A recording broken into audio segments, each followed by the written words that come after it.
হযরতে আনাস রাদিয়াল্লাহু বলে, ইয়া রাসূলুল্লাহ, আপনি যে আমাদের জন্য হাসরের ময়দানে আমাদের জন্য শাফায়াত করবেন, তখন আপনাকে আমরা কোথায় পাবো? আমার রাসূল বলে, এ আনাস, হাজরে কাউসারের সামনে পাবে। তখন হাজরে কাউসারের মধ্যে না পাইলে নয়তো মিজানের সামনে পাবে। যদি মিজানের সামনে না পাও, তাহলে পুলসিরাতের সামনে পাবে। অবশ্যই আমার রসুল বলে, এই তিন জায়গায় আমাকে পাবে।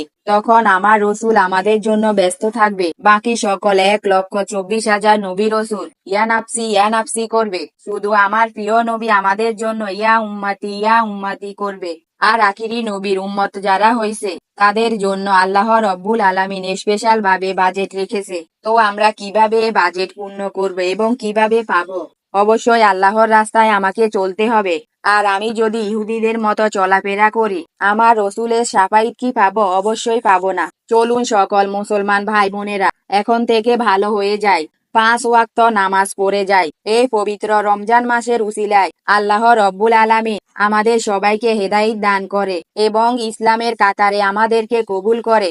অবশ্যই যারা যারা আল্লাহর রাস্তায় কবুল হতে চান, তারা নামাজ পড়ে আল্লাহর কাছে চান। যদি আমার ভিডিওটি আপনার কাছে ভালো লাগে, অবশ্যই মানুষের কাছে পৌঁছে দিবেন। আমিন।